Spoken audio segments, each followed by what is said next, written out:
Hi guys. So next நம்ம படிக்க போகிற சாப்டர் வந்து மோஷன் இன் அ பிளேன் ஓகேவா.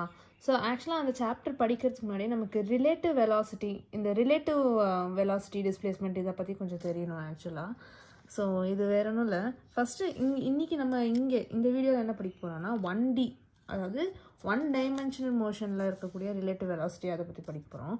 அண்ட் மோஷனில் பிளேனில் மோஸ்ட்லி வந்து 2 டைமென்ஷனல், அதாவது எக்ஸ் ஆக்சிஸ் ஒய் ஆக்சிஸ் ரெண்டுமே இருக்கக்கூடிய நம்ம ரிலேட்டிவ் வெலாசிட்டி வந்து நிறைய படிப்போம். ஸோ இதில் வந்து 1D தான் சரியா, அதாவது 1 டைமென்ஷன் மோஷன். ஸோ ஆக்சுவலாக ஃபஸ்ட்டு ரிலேட்டிவ் வெலாசிட்டினா என்னன்னு பார்த்தலாம். அப்படின்னா ஒன்றும் இல்லை, அதாவது velocity of one body with respect to another body. ஒரு body with respect to one body இன்னொரு பாடியோட வெலாசிட்டி என்னது அப்படின்னு பார்க்குறோம். இப்போ ஒருத்தவங்க வந்து இருக்கிறாங்கன்னு வச்சுக்கோங்களேன், கிரவுண்டில் நிற்கிறாங்க. அவங்க வந்து இந்த வண்டியை பார்க்குறாங்கன்னா அது வந்து 5 மீட்டர் பர் செகண்ட் ஸ்பீடில் போகுதுன்னு வச்சுக்கலாம், சும்மா ஒரு எக்ஸாம்பிள். ஆனால் இந்த வண்டி வந்து ஆல்ரெடி ஒரு 2 மீட்டர் பர் செகண்ட் ஸ்பீடில் போயிட்டுருக்குற இந்த வண்டி மேலே இருக்கிற ஒரு ஆள் இந்த வண்டியை பார்க்கும்போது அவன் கண்ணோட்டத்தில் இந்த வண்டி வந்து ஆக்சுவலாக 5 மீட்டர் பர் செகண்ட் ஸ்பீடில் போகாது சரியா. ஏன்னா வந்து இந்த வண்டியும் ஏதோ ஒரு ஸ்பீடில் போயிட்டுருக்குல்ல. ஸோ அதனால் என்ன ஆகும்னா இந்த வண்டி வந்து கொஞ்சம் கம்மி ஸ்பீடில் போகிற மாதிரி இவனுக்கு தெரியும் சரியா. ஸோ அதெல்லாம் வந்து எவ்வளோ கம்மியாக இது வித் ரெஸ்பெக்ட் டு இந்த ஏ பாடி பி வந்து எவ்வளோ ஸ்பீடில் போகுது, இந்த மாதிரிலாம் நிறையா கொஷினாக கேட்பாங்க. ஓகே, ஸோ இதுதான் வந்து ரிலேட்டிவ் ஓகேவா. ஒன்றுத்துக்கு வச்சு with respect to one body இன்னொன்றத்தோட வெலாசிட்டி என்னது அப்படின்னு தான் நம்ம கண்டுபிடிக்கிறது தான் ரிலேட்டிவ் வெலாசிட்டி. எக்ஸாம்பிள் இப்போ வந்து நம்ம ப்ராக்டிக்கலாக வந்து சொல்லணும்னா டே டு டே லைஃப்பில் நீங்கள் பார்த்தீங்கன்னா இப்போது ட்ரெயின்லலாம் நம்ம போயிருப்போம்ல நிறையா.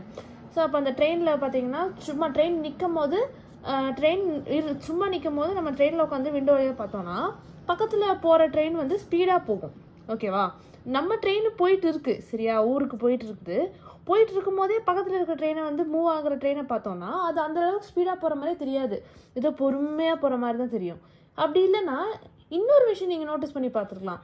நீங்கள் ஒரு டைரெக்ஷனில் போகிறீங்க ஒரு ட்ரெயினில், ஆப்போசிட் டைரெக்ஷனில் ஒரு ட்ரெயின் வருது. சும்மா வந்து நீங்கள் உட்காந்து, அதாவது உங்கள் ட்ரெயின் நகராமல் இருக்கும்போது நீங்கள் அந்த ட்ரெயினை பார்த்தீங்கன்னா அந்த ட்ரெயின் வந்து கொஞ்சம் ஸ்லோ, இந்த என்ன சொல்கிறது, நார்மல் ஸ்பீடில் உங்களை கிராஸ் பண்ணி போகிற மாதிரி இருக்கும். ஆனால் நீங்களும் ஒரு ஸ்பீடில் போயிட்டுருக்குங்க, ஆப்போசிட் டைரெக்ஷனில் இன்னொரு ட்ரெயின் வருது, அதை நீங்கள் விண்டோ வழியாக பார்க்குறீங்கன்னா மின்னல் வேகத்தில் வந்து அந்த ட்ரெயின் வந்து உங்களுக்கு கிராஸ் பண்ணி போகிற ஒரு ஃபீலிங் இருக்கும். இந்த மாதிரி ஒரு அப்பேரண்ட்டாக ஏன் அந்த மாதிரி ஒரு டிஃப்ரென்ஸ் இருக்குது நம்ம பார்க்கும்போது, ஏன் அவ்வளோ ஸ்பீடில் போகிற மாதிரி தெரியுதுன்னா நம்ம ட்ரெயின் வந்து ஆக்சுவலாக ஒரு ஸ்பீடில் போயிட்டுருக்கு சரியா. ஸோ அப்போ அந்த ட்ரெயினில் உட்காந்து நம்ம பார்க்கும்போது நமக்கு அப்படி தான் தெரியும். ஆனால் இதுவே வந்து ரோட்டில் நின்றுட்டு பார்க்குற இன்னொருத்தனுக்கு வந்து ட்ரெயின் நார்மல் ஸ்பீடில் போகிற மாதிரி தான் இருக்கும். ஸோ நம்ம ஒரு மோஷன், நம்ம ஆல்ரெடி ஒரு வெலாசிட்டியில் போயிட்டு இருக்கும்போது இன்னொரு மூவிங் ஆப்ஜெக்டை பார்க்கும்போது அதோட வெலாசிட்டி வேறு மாதிரி தெரியுது சரியா. ஸோ இதுதான் வந்து ரிலேட்டிவ் வெலாசிட்டி, வந்து velocity of one body with respect to another body, அவ்வளோதான் ஓகேவா. ஸோ இதில் வந்து என்னென்னா இப்போ நம்ம நிறைய டைப்ஸ் ஆஃப் சம்ஸ் போட போகிறோம். இங்கே மெயின் வந்து சம்ஸ் தான். எப்படி சம்மை போடுறது இந்த ரிலேட்டிவ் வெலாசிட்டியில், what is the relative velocity of A with respect to B, car with respect to train, man with respect to என்னமோ ஒன்று. ஸோ இந்த மாதிரி நிறைய கொஷின்ஸ் இருக்குது சரியா. இப்போ இந்த கொஷின்ஸ் எப்படி போடுறது அப்படிங்கிறது தான் மேஜர் டாஸ்க், மெயின் டாஸ்க்கே அதுதான். இப்போ நம்ம அதை வந்து மெயினாக வந்து நம்ம டிசிஃபர் பண்ணிட்டோன்னா முடிஞ்சிச்சு வேலை சரியா. ரிலேட்டிவ் வெலாசிட்டி ரொம்ப ஈஸி, ஆக்சுவலாக ரொம்ப ஈஸி. ஓகே, ஸோ இப்போ என்னென்னா இந்த ரிலேட்டிவ் வெலாசிட்டிக்கு வந்து ஒரு ஃபார்முலா வந்து ஸ்டாண்டர்டாக நம்ம ஆல்மோஸ்ட் எல்லா இடத்துலையும் படிச்சுட்டு இருப்போம். பேசிக்லி ரிலேட்டிவ் வெலாசிட்டி ஆஃப், இங்கே பாருங்கள், இப்போ ஒரு ஏ ஆப்ஜெக்ட் இருக்குது, பி ஆப்ஜெக்ட் இருக்குது சரியா. இப்போ ஏ வந்து வெலாசிட்டி ஏல போயிட்டுருக்கு, இது வந்து பி ஆப்ஜெக்ட் வந்து விபி அப்படிங்கிற வெலாசிட்டியில் போயிட்டுருக்கு சரியா. அது வந்து கடந்திருக்கக்கூடிய டிஸ்டன்ஸ் வந்து எக்ஸ்ஏன்னு வச்சுக்கலாம், விபி வந்து கடந்திருக்கக்கூடிய டிஸ்டன்ஸ் வந்து எக்ஸ்பின்னு வச்சுக்கலாம் சரியா. ஸோ இப்போ இந்த பிஏ இந்த 2 ஆப்ஜெக்ட் வச்சு நம்ம இப்போ பேசுவோம். ஸோ இங்கே வந்து ரொம்ப சிம்பிளுங்க, ரொம்ப ரொம்ப சிம்பிள் ஒரு ஃபார்முலா. இந்த ஃபார்முலாவை பாருங்கள், அப்புறமா நான் இந்த ஃபார்முலா சொல்லித்தரேன் பாருங்கள்.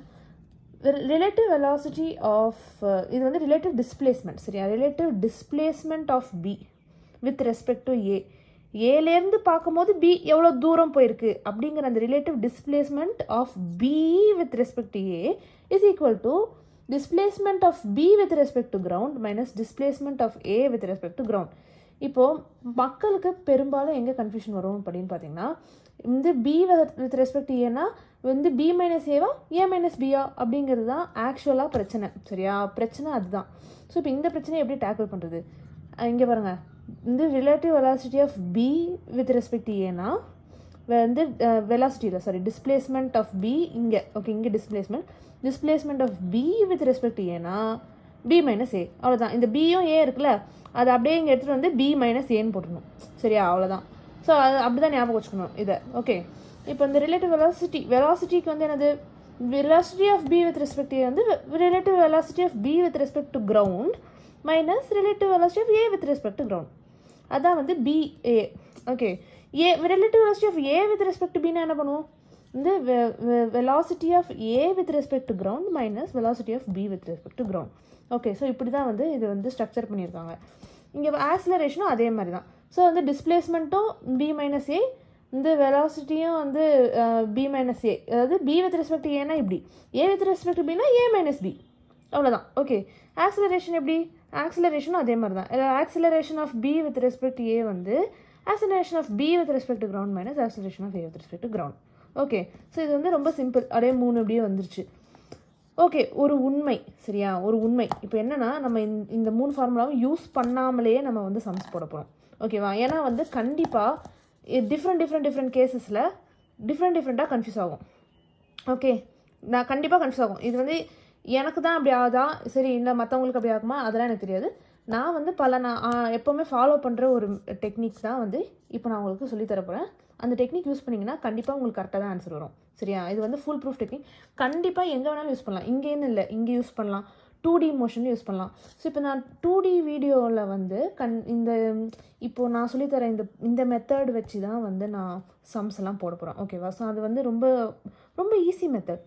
ஓகே, ஸோ அதில் வந்து என்னென்னா நம்ம கன்ஃபியூஷன் வராது. பி மைனஸ் ஏவா, ஏ மைனஸ் பியா, எதை மைனஸ் எது பண்ணணும், எது ஏ எது பி, எது ட்ரெயின் எது காரு எது பஸ்ஸு, இந்த இடத்துல நம்ம மைனஸ் பண்ணுமா சப்ராக்ட் பண்ணுமா, அப்புறம் நெகட்டிவாக போடணுமா, டைரக்ஷனை வந்து கன்சிடர் பண்ணுமா, நார்த்தா சவுத்தா ஈஸ்டா வெஸ்டா, பயங்கர இதுவாக இருக்கும். சரியா, ஸோ இப்போ நம்ம படிக்க போகிற ஒரு நல்ல டெக்னிக் யூஸ் பண்ணி நிறைய சம்ஸு நம்ம வந்து ஈஸியாக போடலாம். சரியா, இப்போ நான் சொல்கிறேன், இப்போ இந்த ஃபார்முலாலாம் அதனால தான் நான் டப்பா போடல. சரியா, இந்த டப்பா நான் போடுவேன்ல பொதுவாக, அந்த டப்பா இங்கே ஏன் போடலன்னா நீங்கள் வந்து இந்த மனப்பாடெல்லாம் பண்ணணும்னு அவசியம் இல்லை, தெரிஞ்சு வச்சுக்கோங்க, அவ்வளோதான். ஓகே, ஸோ இப்போ வந்து நம்ம இந்த டெக்னிக்கு போவோம். இந்த கொஷின்ஸ் போடுவோம். சரியா, ஒரு 4 கொஷின் போடுவோம். அந்த 4 கொஷினில் என்ன பண்ணுவோம், எப்படி போடுறது அந்த கொஷின்ஸு அப்படின்னு சொல்லிட்டு பார்ப்போம். அப்புறம் 4 கொஷின் நீங்களாக எடுத்து போட்டு பாருங்கள். முடிஞ்சிருச்சு, வேலை ஓவர். அதுக்கு மேலே அது படிக்கக்கூடாது, அதுக்கு மேலே தேவையும் இல்லை. சரியா, இதை வந்து படித்து முடிச்சிட்டிங்கன்னா அடுத்த ஸ்டெப்புக்கு போயிடணும். பிளேன் சாப்டர் இருக்குல்ல, ஸோ அந்த சாப்டர் போய்ட்டு அங்கே இருக்கிற ரிலேட்டிவ் மோஷன் கொஷின்ஸ் போடணும். ரிலேட்டிவ் மோஷன் இன் 1Dக்கு வந்து ஒரு 4-5 கொஷின்ஸ் தான். சரியா, அடுத்து வந்து 2Dக்கு போகணும். ஸோ 2D புரியணும்னா இது புரியணும். அதனால நம்ம இதை வந்து ஃபண்டமெண்டலாக இப்போ படிச்சுட்ருக்கோம். ஓகேவா, ஸோ இது நல்லா கவனிச்சுக்கோங்க, ஏன்னா இது புரிஞ்சால் தான் வந்து மோஷனை பிளேன் சாப்டரே புரியும். ஓகேவா, ஸோ அது வந்து நல்லா கவனிச்சுக்கோங்க. இங்கே பாருங்க, a car moves with velocity 15 metre per second. சரியா, ஒரு கார் வந்து 15 மீட்டர்/செகண்ட் வெலாசிட்டியில் போகுது. And B, okay, a car A, okay, and car B with velocity 20 metre per second in opposite direction. Find velocity of B with respect to A. சரியா, இப்படி வந்து ஒரு question கேட்குறாங்க. இதை வந்து நம்ம எப்படி அப்ரோச் பண்ணுறது, இந்த கொஷினை எப்படி அப்ரோச் பண்ணுறது, ஃபஸ்ட்டு அவங்க என்ன சொல்லியிருக்கிறாங்களோ அதை எடுத்து எழுதுவோம். சரியா, என்ன சொல்லியிருக்கிறாங்க, வந்து ஒரு கார் ரோடு வரையணும், வந்து ஏதோ ஒரு காரு 2 கார் இருக்குது. சரியா, இந்த கார் ஏ கார் பி. ஓகே, இவ்வளோ சொல்லிட்டாங்க, இந்த அளவுக்கு புரிஞ்சிச்சா நமக்கு. சரி, இப்போ ஏ என்ன பண்ணுது, 15 மீட்டர்/செகண்ட் ஸ்பீடில் போயிட்டுருக்கு. ஓகே, அப்புறம் பி என்ன பண்ணுதான், 20 மீட்டர்/செகண்டு இன் ஆப்போசிட் டைரக்ஷனில் வந்துருக்கு. ஆப்போசிட் டைரக்ஷனில் வந்துருக்கு. இந்த எவ்வளோ ஸ்பீடில், 20 மீட்டர்/செகண்ட் ஸ்பீடில் வருது. ஓகேவா, ஸோ இப்போ இந்த மாதிரி வரும்போது என்ன கேட்குறாங்கன்னா, velocity of B with respect ஏன்னது அப்படின்னு கேட்குறாங்க. ஓகே, ஸோ இதுதான் வந்து கொஷின். இப்போ இந்த கொஷினை நம்ம எப்படி சால்வ் பண்ண போகிறோம். இப்போ நான் வந்து velocity of B minus A பண்ணணுமா, velocity of A minus B பண்ணுமா. சரி, இப்போ velocity of B minus A நான் பண்ணுறேன், ஆனால் வந்து பி தான் வந்து நெகட்டிவ் டைரக்ஷன் y-axisல வருதுல்ல. ஸோ இப்போ நான் அதனால் இதை மைனஸ்ன்னு எடுத்துக்கணுமா. ஸோ வந்து மைனஸ் ஆஃப் மைனஸ் ப்ளஸ் ஆகிடுமா, இந்த மாதிரிலாம் வரும், நிறைய கன்ஃபியூஷன் வரும். நம்ம வந்து எடுத்து ட்ரை பண்ணால் தான் தெரியும் ஏன் அவ்வளோ கன்ஃபியூஷன் வருதுன்னு தெரியாது, ஆனால் அவ்வளோ கன்ஃபியூஷன் வரும். ஸோ அது இப்போது நான் சொல்கிற மாதிரி பண்ணிங்கன்னா கண்டிப்பாக எந்த பிரச்சனையும் வராது, கண்டிப்பாக ஆன்சர் வந்துடும், 100% ஆன்சர் வரும். நல்லா கவனிங்க, velocity of B with respect ஏன்னு கேட்குறாங்க. அப்படின்னா என்ன அர்த்தம்னா பியோட வெலாசிட்டியை நம்ம கண்டுபிடிக்க போகிறோம். வித் ரெஸ்பெக்ட் டு ஏன்னா ஏலேருந்து தான் நம்ம வந்து பார்க்க போகிறோம்னு அர்த்தம். கரெக்டாக? இந்த அளவுக்கு புரிஞ்சிச்சுல? ஓகே, இப்போ இந்த அளவுக்கு புரிஞ்சிச்சுல? என்ன கேட்டிருக்கிறாங்கன்னு புரிஞ்சிச்சுல? பி வித் ரெஸ்பெக்ட் டு ஏன்னா ஏ ஏலேருந்து பார்த்தா பி என்னவா இருக்குது அப்படிங்கிறது இப்போ கேள்வி. கரெக்ட்ண்ணா? ஸோ இப்போ ஏலேருந்து நம்ம பார்க்குறோம் அப்படிங்கிறதுனால நம்ம என்ன பண்ணுறோன்னா இந்த எதோட வெலாசிட்டி நம்ம கண்டுபிடிக்க போகிறோம் அப்படி பார்த்தா ஏலேருந்து பார்க்குறோன்னா இப்போ பியோட வெலாசிட்டி தான் நம்ம கண்டுபிடிக்கிறோம் வித் ரெஸ்பெக்ட் டு ஏ ஏதோ ஸ்பீடில் போகுது அதை விட்டுருங்க. ஆனால் நம்ம பியோட வெலாசிட்டி தான் இப்போ இங்கே கண்டுபிடிக்க போகிறோம். Velocity of B with respect to ஏலேருந்து பார்த்து பி தான் கண்டுபிடிக்க போகிறோம். ஸோ நம்ம என்ன பண்ணுறோன்னா ஏலேருந்து தானே பார்க்குறோம், பியை தானே கண்டுபிடிக்கிறோம். அதனால் ஏவை வந்து ஒரே இடத்துல ஃபிக்ஸ் பண்ணிடணும். சரியா? இதுக்கு பேர் ஃபிக்ஸிங். இப்போ ஏலேருந்து பார்த்து பியோட வெலாசிட்டி கண்டுபிடிக்க போகிறோம். கரெக்டாக? அப்போ இந்த ஏ வந்து நவுறணும்னு என்ன அவசியம் இருக்குது? நம்ம ஏலேருந்து பார்க்குறோம். ஒருத்தன் வந்து வண்டியில் நவுந்துக்கிட்டே தான் போய் பார்க்கணுன்னு என்ன இருக்குது? சும்மா நின்று கூட பார்க்கலாம். சரியா? ஆனால் வந்து இந்த வண்டி இப்போ நவுறுது, இப்போ அதான் பிரச்சனை. சரியா? அது ஒரே இடத்துல இருந்தால் இது 15 மீட்டர் பர் செகண்டே இல்லைன்னு வச்சுக்கோங்க. இந்த 20 மீட்டர் பர் செகண்ட் அப்படின்னு சொல்லிட்டு முடிச்சிடலாம். இவனும் நவுறான், இப்போ அதுதான் பிரச்சனை. ஸோ இவன் நவுறாமல் இருந்தாலே நம்மளால் வந்து என்ன சொல்ல முடியும், இதோட வெலாசிட்டி என்னன்னு சொல்ல முடியும். இவனை நவுத்தாமல் இருக்கணும்னா என்ன பண்ணணும்? இவனை நவுத்தாமல் இருக்கணும், இவன் ஃபிக்ஸ் பண்ணணும். இந்த இடத்துல இப்போ நான் ஃபிக்ஸ் பண்ணணும், அவனை நவுறாதரா டேன்னு சொல்லிட்டு ஃபிக்ஸ் பண்ணணும். எப்படி ஃபிக்ஸ் பண்ணுறது? இங்கே இவன் ஒரு ஸ்பீடில் போயிட்டுருக்கான். கரெக்டாக? 15 மீட்டர் பர் செகண்ட் ஸ்பீடில் போயிட்டுருக்கான்.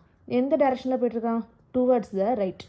Okay, so towards the right 15 metre per second போகிறான் அப்படின்னா நான் வந்து இந்த இடத்துல டுவர்ட்ஸ் த லெஃப்ட்டு ஓகே ஒரு ஸ்பீடு 15 மீட்டர் பர் செகண்ட் அப்படிங்கிற ஸ்பீடு நான் சப்ளை பண்ணுறேன்னு வச்சுக்கோங்க. 15 கேன்சல் ஆகி அவன் 0 இங்கே நின்றுட மாட்டான்.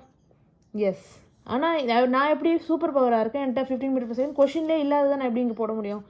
அப்போது நான் இந்த லெஃப்ட் சைடு இந்த என்ன ஆப்ஜெக்ட், ஒரு ஆப்ஜெக்ட்டுக்கு நான் 15 மீட்டர் பர் செகண்ட் கொடுத்து அது 0 ஆக்குறேன்னா கண்டிப்பாக அந்த இன்னொரு பக்கத்தில் இருக்கிற ஆப்ஜெக்ட்டுக்கும் 15 மீட்டர் பர் செகண்டை நான் கொடுக்கணும்.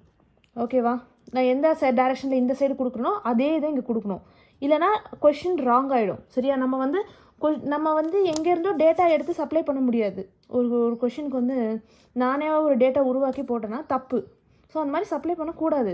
ஓகே, பட் நம்ம வந்து இந்த ஆளை ஸ்டாட்டிக் ஆக்கணும் அப்படின்னா இங்கே வந்து 15 மீட்டர் பர் செகண்ட் நான் லெஃப்ட் சைடில் கொடுத்தேன்னா இவன் நின்றுடுவான். ஸோ இப்போ இவனுக்கு நான் 15 கொடுக்குறேன்னா இந்த பிக்கும் நான் 15 கொடுத்துட்டேன்னு வச்சுக்கோங்க, காம்பன்சேட் ஆகிடும். ஓகே, ஸோ வந்து எதுவும் வந்து எக்ஸ்ட்ராவாக வந்து ஃபிட்டிங் வராது, அதாவது கொஷின் வந்து வீணாக போகாது, அதே கொஷின் தான். ஸோ இப்போ வந்து என்ன ஆயிடுச்சு, இந்த 15 கேன்சல் ஆகிடும். அப்போ வந்து ஏ வந்து வெலாசிட்டி 0. ஆனால் பியோட வெலாசிட்டி என்னவா இருக்குது? 20 + 15 45 metre per second. Okay, so வந்து ஏலேருந்து பார்த்தா ஏ வெலாசிட்டி 0, இங்கே நின்றுக்கிட்டு பார்த்தா அவன் கண்ணுக்கு பி எப்படி தெரியுதுன்னா 45 மீட்டர் பர் செகண்ட் ஸ்பீடில் டுவர்ட்ஸ் த லெஃப்ட் வர மாதிரி தெரியுது. ஓகேவா? ஆன்சர் முடிஞ்சிருச்சு, அவ்வளோதான், வந்துருச்சு ஆன்சர். ஓகே, இங்கே நம்ம எதா பண்ணோமா, மைனஸ்ஸு ப்ளஸ் எதா பண்ணோமா, நம்ம velocity of B A velocity of B minus velocity of இதெல்லாம் வேணாம். சரியா? எங்கேருந்து பார்க்குறோமோ அவனை வந்து 0 ஆக்கணும். சரியா? அவனை வந்து நிறுத்தணும், நின்று பாடுறா நீ அப்படின்னு சொல்லிட்டு. அப்போது லெஃப்டில் ஒரு வெலாசிட்டி கொடுப்போம், அதே வெலாசிட்டி. இங்கே மட்டும் கொடுத்தா கொஷின் தப்பாயிடும். ஸோ இன்னொரு ஆப்ஜெக்ட்டுக்கும் அதே கொடுத்துருவோம். சரியா? இங்கே ஒரு ஆப்ஜெக்ட் இங்கே இருக்குது, இல்லை ஃப்ளைட்டாக இருந்தால் ஃப்ளைட்டுக்கு கொடுப்போம், பறவையாக இருந்தால் பறவை கொடுப்போம். எதுவாக இருந்தாலும் சரி, நம்ம வந்து ஏதோ ஒன்று கொடுக்குறோன்னா இன்னொன்றுக்கும் கொடுத்து தான் ஆகணும். இவனை நிறுத்துறதுக்காக நம்ம கொடுக்குறோம். அங்கே கொடுக்குற வந்து சமயத்தில் என்ன ஆகிடுதுன்னா இன்னொருத்தவங்களுக்கு கொடுத்தா தான் கொஷின் தப்பாகாது. ஸோ இன்னொருத்தவங்களுக்கும் கொடுத்துரும். அப்போ வந்து என்ன ஆகிடும், இது வந்து v = 0 ஆகிடும். அப்போ இந்த இது வந்து இங்கே சப்ளை பண்ண இங்கேருந்து பார்க்கும்போது இது எப்படி தெரியுது, 45 மீட்டர் பர் செகண்ட் ஸ்பீடில் வர மாதிரி தெரியுது. ஓகே, அவ்வளோதான். ஓகே, ஸோ 45ன்னு சொல்லிட்டேன்னா 35. Okay, 35. Okay, 15 + 20 35 metre per second. அவ்வளோதான். Okay, towards the left. இது ஆன்சர். ஓகேவா? ஸோ இந்த கீப் ஏ அட் ரெஸ்ட்டு, ஏவை ரெஸ்ட்டில் வைக்கணும். So supply 15 metre per second towards the left. Okay, இப்போ இந்த மாதிரி இப்படி கூட வச்சுக்கலாம். அதாவது இப்படி தான் வரணும்னு அவசியம் இல்லை, புரியுதா? அவங்க வந்து இப்படியும் போகலாம். ஓகே, இப்படி தான் வரணும்னு அவசியம் இல்லை, இப்படியும் போகலாம். ஏன்னா ஆப்போசிட் அப்படிங்கிற ஒரு இன்ஃபர்மேஷன் மட்டும் தான் கொடுத்துருக்காங்க. ஸோ அது ஆப்போசிட்னா லைக் வந்து இது ஒரு டேரக்ஷனில் போகுதுன்னா அது இன்னொரு டேரக்ஷனில் போகுது, அதான் அதோட மீனிங். சரியா? ஸோ இப்போ நம்ம பண்ண கேஸில் என்னென்னா வந்து எதிரில் வர மாதிரி நம்ம வந்து அசியூம் பண்ணிக்கிட்டோம். இங்கே வந்து ஸ்பெசிஃபிக்காக அவங்க கொடுக்கலையே, இது டுவர்ட்ஸ் ரைட் வருது, இது டுவர்ட்ஸ் லெஃப்ட் மோத போகுது, அந்த மாதிரிலாம் சொல்லலை, ஆப்போசிட் டேரக்ஷனில் போகுதுன்னு சொல்கிறாங்க. ஸோ நம்ம வந்து இந்த கேஸில் என்னென்னா நம்ம வந்து இப்படி நேராக வருது அப்படின்னு அசியூம் பண்ணிட்டோம். ஸோ அப்படி பண்ணும்போது என்ன நமக்கு தெரியுதுன்னா வந்து பி வந்து moves at 35 m/s towards the left இந்த மாதிரி வந்துச்சுன்னா சரியா. ஒருவேளை இப்படி போச்சுன்னா சரியா, இந்த மாதிரி ஆப்போசிட் டேரக்ஷன் இப்படி போகுதுன்னா it means that velocity of B with respect to A, அதாவது ஏலேருந்து பார்க்கும்போது பி வந்து 35 m/s டுவர்ட்ஸ் ரைட் போகிற மாதிரி தெரியும். ஓகேவா. ஸோ அதுதான் வந்து இந்த கேஸ்க்கும் அந்த கேஸ்க்கும் டிஃப்ரெண்ட். இங்கே வந்து ஸ்பெசிஃபிக்காக கொடுக்கல அப்படிங்கிறதுனால ஆப்ஷன்ஸில் மோஸ்ட்லி மேக்னிடியூட் மட்டும்தான் இருக்கும். ஓகேவா. டைரக்ஷன் கொடுக்க மாட்டாங்க. இப்போ டைரக்ஷனும் கேட்குறாங்கன்னா அவங்க சொல்லணும் இது வந்து இப்படி வருதா இல்லை இப்படி போதான்னு. ஸோ அது எப்படி போனாலுமே நம்ம இப்போ பாருங்கள், இந்த கன்ஃபியூஷன் அவாய்ட் பண்ணுறதுக்கு தான் நான் சொன்ன டெக்னிக் வந்து யூஸ் பண்ணிக்கலாம். ஸோ மேக்னிடியூட் நமக்கு கிடச்சிருச்சு. ஓகேவா. ஸோ இவங்க ஸ்பெசிஃபிக்காக எந்த டேரக்ஷனையும் மென்ஷன் பண்ணாங்கன்னா அதுக்கேற்ற மாதிரி நம்ம ஆரோ போட்டு கரெக்டாக நம்ம வந்து டேரக்ஷனையும் கண்டுபிடிச்சிடலாம். சரியா. ஓகேவா. ஸோ இந்த ஃபர்ஸ்ட் கொஸ்டின் புரிஞ்சுதா எப்படி பண்ணணும்னு. ஸோ இந்த கொஸ்டின் புரிஞ்ச மாதிரி இப்போ நெக்ஸ்ட் கொஸ்டின் பண்ணுவோம். நெக்ஸ்ட் கொஸ்டின் புரிஞ்சா நெக்ஸ்ட் கொஸ்டின் பண்ணதுக்கப்புறம் உங்களுக்கு இன்னமும் தெளிவாக புரிஞ்சிடும். ஓகேவா. ஸோ இந்த கொஸ்டின் நம்ம அடிக்கடி பார்த்துருப்போம். Okay. A train of length 150 meters is going towards north direction. Okay. At a speed of 10 m/s. சரியா. A parrot flies at the speed of 5 m/s towards the south direction, parallel to the railway track. The time taken by parrot to cross the train அப்படின்னு கேட்குறாங்க. So இப்போ இந்த கொஷினை பார்த்தோன்னே first வந்து என்ன சொல்கிறது, பயங்கரமாக இதெல்லாம் ஆகக்கூடாது. ஓகே. டென்ஷனே ஆகக்கூடாது. அந்த அளவுக்கு சீனே கிடையாது இந்த கொஷினுக்கு. ரொம்ப சப்பா கொஷின். சரியா. எப்படி பண்ணுன்னு தெரிஞ்சதுன்னா ரொம்ப சப்பா கொஷின். இவன் என்ன சொல்லியிருக்கிறாங்க அப்படிங்கிறத ஃபஸ்ட்டு நம்ம வந்து எடுத்து எழுதுவோம். ஓகே. நம்ம அதானே பண்ணுவோம் ஃபஸ்ட்டு இல்லை. ஒரு ட்ரெயின் சரியா, ட்ரெயின் இதான் ட்ரெயின் வச்சுக்கோங்க. அது வந்து 150 meters லாங்கா. ஓகேவா. ஓகே. அது எந்த பக்கம் நோக்கி போகுது, நார்த்து. ஸோ இதான் நார்த்துன்னு வச்சுப்போமே, இது வந்து சவுத்துன்னு வச்சுப்போம். சரியா. 150 meters லாங்கு. எவ்வளோ ஸ்பீடில் போகுது, 10 m/s ஸ்பீடில் போகுது. ஓகே. இப்போது என்ன ஆகுதுன்னா ஏதோ ஒரு பறவை. ஓகே. இந்த பறவை வந்து என்ன பண்ணுதுன்னா 5 m/s ஸ்பீடில் சவுத்தை நோக்கி போகுது. ஓகேவா. ஸோ இதுதான் வந்து கொஷினில் கொடுத்துருக்காங்க. கரெக்டாக 5 m/s ஸ்பீடில் வந்து சவுத்தை நோக்கி போகுது. அது வந்து எவ்வளோ டைமில் இந்த ட்ரெயினை க்ராஸ் பண்ணும் அப்படின்னு கேட்குறாங்க. சரியா. இப்போ இதுதான் கொஷின். எவ்வளோ டைமில் வந்து அந்த ட்ரெயினை க்ராஸ் பண்ணும். ஓகே. இப்போது இந்த கொஷின் எப்படி சால்வ் பண்ணுறது. இங்கே பாருங்கள், இந்த ட்ரெயின் வந்து சும்மா நவுறவே இல்லைன்னு வச்சுக்கோங்க. எவ்வளோ ஈஸியாக இருக்கும் நம்ம வேலை. இந்த பறவை இங்கேருந்து இங்கே போகிறதுக்கு 150 meters. ஸோ வந்து time is equal to distance by velocity அப்படின்னு போட்டு கண்டுபிடிச்சிடலாம். ஆனால் இந்த ட்ரெயின் நவுறுது. ஸோ ட்ரெயின் நகுதுன்னா ஆப்வியஸ்லி இந்த பறவை இங்கேருந்து இங்கே போகிறதுக்கு லாஜிக்காக யோசிச்சு பார்த்தா இன்னும் கொஞ்சம் கம்மி டைம்லேயே போயிடும். ஏன்னா ட்ரெயினும் நவுறுது இல்லை. ஸோ இப்போ என்ன பண்ணுறோன்னா இந்த சம்மை சால்வ் பண்ணுறதுக்காக நம்ம வந்து சப்ளை பண்ணுறோம். ஓகே. அங்கே நம்ம சப்ளை பண்ணோம்ல. ஸோ அதே மாதிரி இங்கே என்ன சப்ளை பண்ணுறோன்னா இந்த ட்ரெயினை ஸ்டாட்டிக்காக மாற்றுறோம். சரியா. ஏன்னா இந்த பறவை எவ்வளோ ஸ்பீட் இந்த ட்ரெயினை கறக்குது அப்படிங்கிறதான கொஷின். ஸோ பறவை மட்டும் நவுறட்டும், ட்ரெயின் எதுக்கு நவுறுது தேவையில்லாமல். ஸோ இந்த 10 வந்து இந்த லெஃப்ட் சைடில் சப்ளை பண்ணி கேன்சல் பண்ணி 0 வைக்கிறோம். ஒரு ஆப்ஜெக்ட்டுக்கு 10 கொடுத்தா இன்னொன்றுத்துக்கும் 10 கொடுக்குறோம். ஓகே. இன்னொன்றுத்துக்கும் 10 கொடுக்கணும். இல்லைனா வந்து கொஷின் தப்பு. ஏன்னா நம்ம வந்து கொஷினை மாடிஃபை பண்ண முடியாது, நமக்கு எந்த அருகதையும் கிடையாது, தப்பான ஆன்சர் வந்துடும். ஸோ இங்கே 10 கொடுத்து அது 0 ஆக்குறோன்னா அந்த இன்னொன்றுத்துக்கும் 10 கொடுத்துட்டோன்னா காம்பன்சேட் ஆகிடும். சரியா. நம்ம வந்து எக்ஸ்ட்ராவாக எதுவுமே பண்ணல. ஏன்னா வந்து இங்கே பாருங்களேன், இப்போது இது இப்படி தான் 5/6 × 1/1 பண்ணிக்கிறோன்னு வச்சுக்கோங்களேன். எந்த பிரச்சனையும் கிடையாது. அந்த மாதிரி தான் இதுவும்.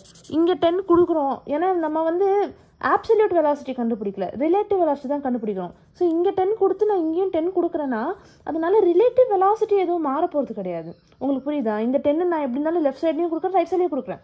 2 ஆப்ஜெக்ட்டுக்குமே நம்ம கொடுக்குறோம். ஸோ அதுவும் ஒரே டைரக்ஷனை நோக்கி கொடுக்குறோம். ஸோ ஆப்வியஸ்லி ரிலேட்டிவ் வெலாசிட்டி வந்து மாறாது. இது வந்து இப்போ நான் ஆப்சல்யூட்டாக நம்ம ஒரு வெலாசிட்டி கண்டுபிடிக்கிறோன்னு வச்சுக்கோங்க.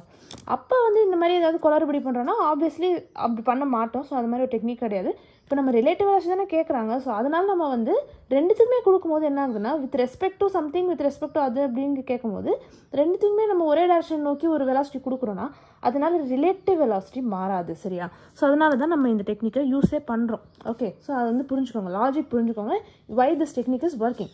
ஸோ இப்போ என்னென்னா இந்த ட்ரெயினை வந்து நம்ம 0 ஆக்குறோம். ஸோ இந்த 10ம் கேன்சல் ஆகிடும். ஓகே, ட்ரெயின் வந்து எதுக்கு நவுறுது? தேவையில்லை நமக்கு, ட்ரெயின் நவராது. பறந்து போய் டைம் நம்ம கண்டுபிடிச்சாகணும். ஸோ ட்ரெயின்லாம் நவுற தேவையில்லை. ஸோ அதனால் இங்கே பண்ணுறோம், இங்கே ஒரு 10 கொடுத்து இந்த 10யும் கேன்சல் பண்ணுறோம். ஸோ இப்போ என்ன ஆயிடுச்சு? ட்ரெயினோட வெலாசிட்டி 0. சரியா? அப்போது இந்த பேர்டோட வெலாசிட்டி என்ன? ஆனால் பேர்டோட velocity 5 + 10 15.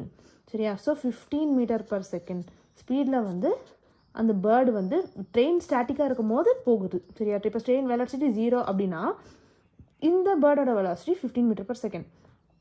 So time is equal to distance என்னது? 150 meters பை ஸ்பீட் என்னது? 15. ஓகே, கேன்சல் பண்ணோன்னா 10. Okay, 10 seconds. அதுதான் ஆன்சர். ஓகேவா? உங்களுக்கு புரிஞ்சுதா? இந்த கொஷின் எப்படி பண்ணுறதுன்னு புரிஞ்சுதா? இது வந்து இந்த மெத்தட் யூஸ் பண்ணி பண்ணிங்கன்னா எல்லா விதமான கொஷினையும் பண்ணலாம். சரியா? இந்த கொஷின் உங்களுக்கு புரிஞ்சிச்சுல? சரி, ஓகே, அவ்வளோதான். ரொம்ப ஈஸி பாருங்கள். பார்க்க தான் ஒரு பயங்கரமாக இருக்குது, ஆனால் ரொம்ப ஈஸியான கொஷின். சரி, இன்னொரு கொஷின் பண்ணுவோம் நம்ம.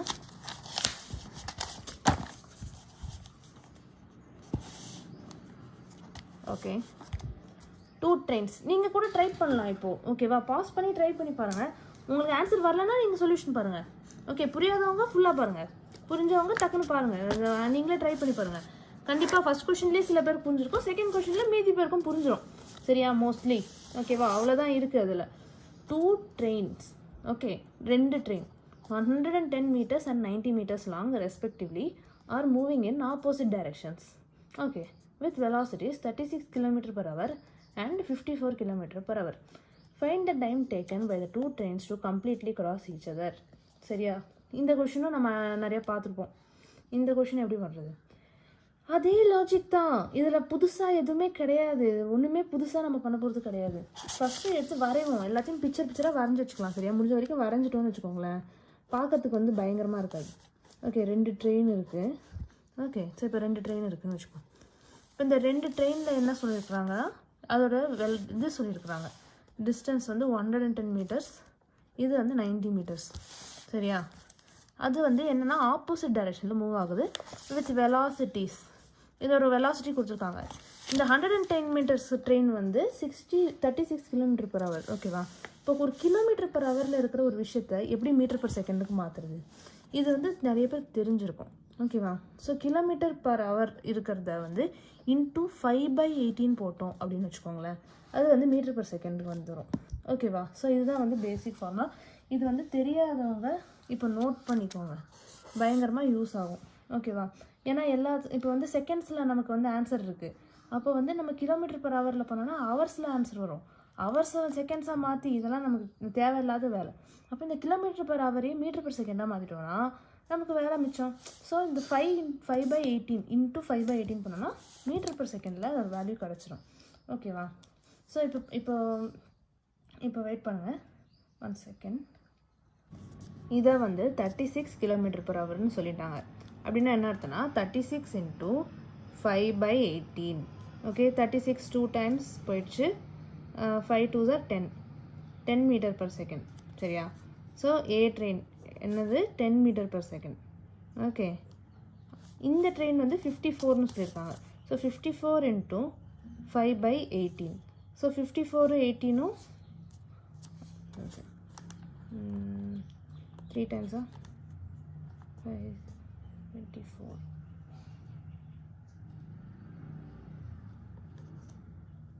ஓகே, 15. சரியா? 15 m/s. 10 m/s, 15 m/s ஆப்போசிட் டைரெக்ஷன்ஸில் வருது.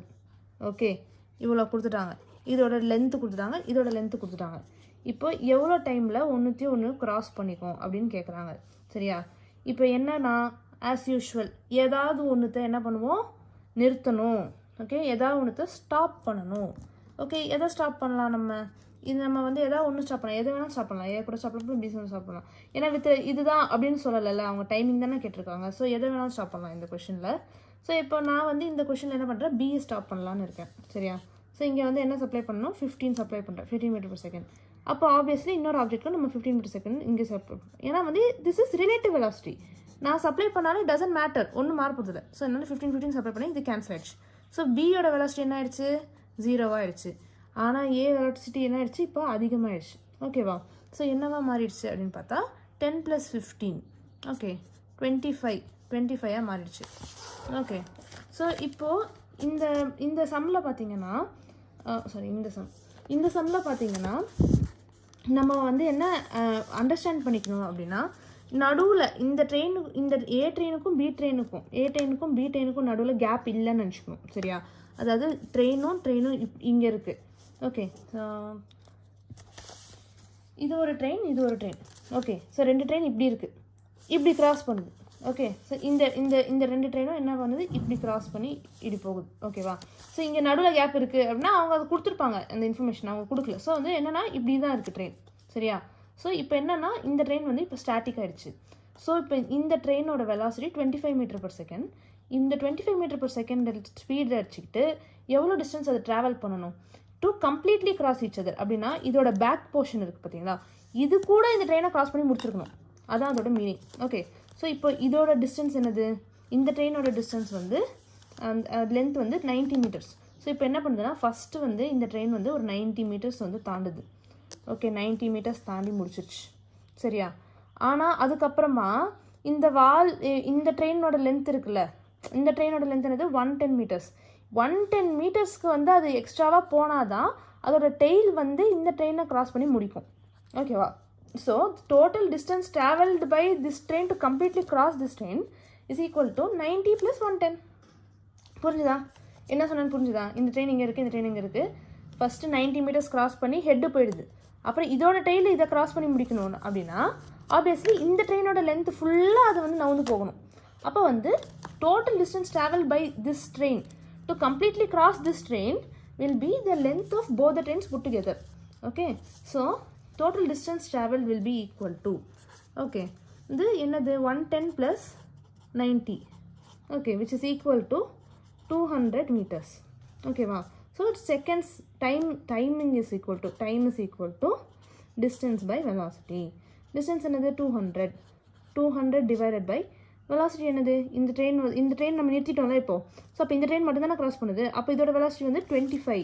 So 200/25 which is equal to 8 seconds. ஓகேவா? புரிஞ்சுதா? இந்த கொஷின் எப்படி பண்ணுறதுன்னு புரிஞ்சுதா? ஏதாவது ஒரு ட்ரெயினை வந்து ஸ்டாட்டிக் ஆக்கி நம்ம வந்து இன்னொரு ட்ரெயினை வந்து அதுக்கு சப்ளை பண்ணி அப்புறம் அந்த ட்ரெயின் வந்து ஃபுல்லாக நவுந்து போகிறதுக்கு எவ்வளோ டிஸ்டன்ஸோ அதை கால்குலேட் பண்ணி டிவைடட் பை வெலாசிட்டி போட்டோன்னா நமக்கு வந்து டைமிங் கிடச்சிச்சு. ஓகேவா? ஸோ இந்த கொஷின் புரிஞ்சுதா? இந்த மெத்தட் புரிஞ்சுதா? ஃபஸ்ட்டு இப்போ இந்த மெத்தட் ஒன்றுத்தை எப்படி ஸ்டாட்டிக் ஆக்கி நம்ம வந்து கால்குலேட் பண்ணுறோம் அப்படிங்கிறது புரிஞ்சுதா? ஓகே, ஸோ அப்போ வந்து இந்த கொஷினும் ஈஸியாக நம்மளால் போட முடியும். இதுதான் இப்போ போட போகிற கொஷின். இதோட வந்து இந்த லாஸ்ட் கொஷின் முடிச்சுன்னா 1D இது முடிஞ்சிச்சு, நம்ம 2Dக்கு போயிடலாம். ஸோ இந்த கொஷின் ட்ரை பண்ணி பார்க்கலாம். A bus is moving with speed 10 meters/second on a straight road. Okay, a scooterist wishes to overtake the bus in 100 seconds. If the bus is at a distance of 1 kilometer from the scooterist, okay, with what speed should the scooterist chase the bus? சரியா? இது வந்து ரொம்ப ஸ்டாண்டர்டான question and ரொம்ப ஈஸியான question. Once again 1D relative motion தான் இந்த question. Okay, so இது எப்படி பண்ணுவீங்க? நீங்களே பாஸ் பண்ணிட்டு ட்ரை பண்ணுங்கள் இந்த கொஷினை. ஓகே, பாஸ் பண்ணிவிட்டு ட்ரை பண்ணுங்கள்.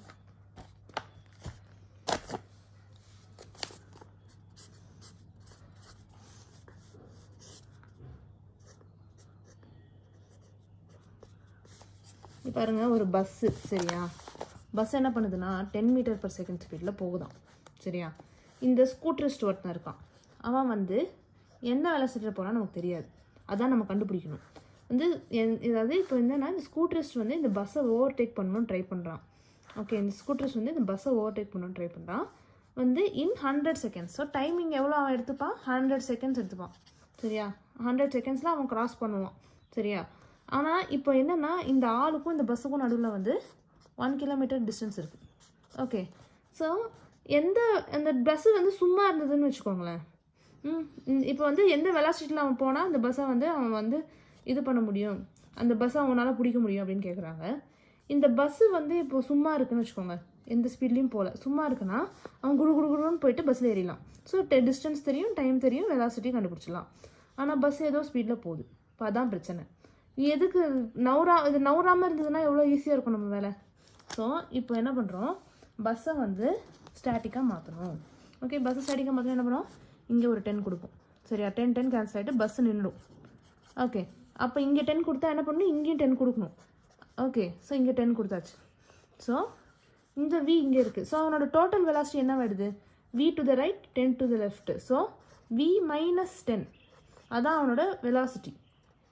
ஓகே, ஸோ வந்து இந்த வெலாசிட்டி 0வாக இருந்துச்சுன்னா மேனோட வெலாசிட்டி வந்து v மைனஸ் 10ஆக இருக்குது. ஓகேவா.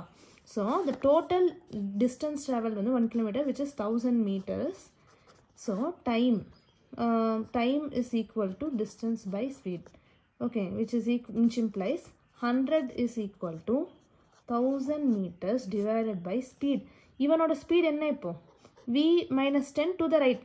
ஓகேவா, v minus 10 பண்ணிவிட்டு to the right தான். இப்படி தான் போகிறான் அவன் அல்டிமேட்லி. ஓகேவா, இப்படி தான் போகிறான். ஸோ v ஆனால் என்ன பண்ணுறோம், ஒரு 10 வந்து சப்ராக்ட் பண்ணி எடுத்துரும். ஏன்னா இங்கே நம்ம 10 சப்ளை பண்ணால. ஸோ ரிலேட்டிவ் வெலாசிட்டி தான் நம்ம கண்டுபிடிக்கிறோம். ஸோ நம்ம வந்து 2 சைடுமே சப்ளை பண்ணால் ஒன்றுமே பிரச்சனை கிடையாது. ஆனால் 2த்துக்குமே சப்ளை பண்ணுறோம். ஓகேவா. ஸோ இந்த சைடு நம்ம 10 சப்ளை பண்ணுறோங்கிறதுனால அதை வந்து சப்ராக்ட் பண்ணி எடுத்துரும். ஸோ வந்து என்ன ஆயிடுச்சு, v minus 10 ஆயிடுச்சு. So v minus 10 to the right. So this time is equal to 100 seconds is equal to total distance traveled 1000 by speed என்னது v minus 10. ஓகே, ஸோ இப்போ இந்த இப்போ வந்து கால்குலேட் பண்ணுவோம். 100v இதுதானே, என்ன அவ்வளோ பெரிய கால்குலேஷன்லாம் கிடையாது. ஓகே, இந்த 1000 கேன்சல் ஆகிடுச்சு. அப்புறம் v minus 10 is equal to 10. v is equal to 20 meter per second. Okay, அவ்வளோதான் வந்துச்சு ஆன்சர். ஈஸியாக இருந்ததா, எவ்வளோ ஈஸியாக இருந்தது இந்த கொஷின். இதை விட ஈஸியான கொஷினே கேட்க முடியாது, கேட்டாங்கன்னா பண்ணிடலாம். சரியா.